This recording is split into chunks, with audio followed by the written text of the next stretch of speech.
Alors, on va poursuivre avec la modélisation des dettes long terme. On va voir trois exemples. L'exemple d'une hypothèque, d'un prêt commercial et d'une dette à terme. On va commencer avec l'hypothèque. Et donc, pour chacune des dettes, on a des éléments qu'on connaît. Donc, c'est ce qu'on retrouve dans les cases grises pointillées.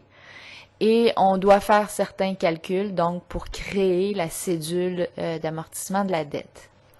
Alors, les informations notamment qu'on connaît, c'est la date où l'hypothèque a été émise, dans ce cas-ci, le nombre de mois d'amortissement, la valeur de l'hypothèque, les frais de financement, la date du premier paiement.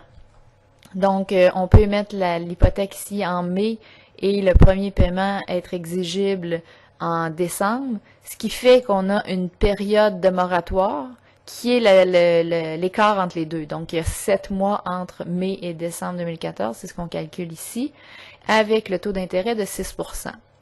J'ai mis une petite fenêtre ici pour rappeler que le taux d'intérêt sur une hypothèque est composé semestriellement, mais ici on va travailler dans une cédule d'amortissement de dette qui est mensuelle.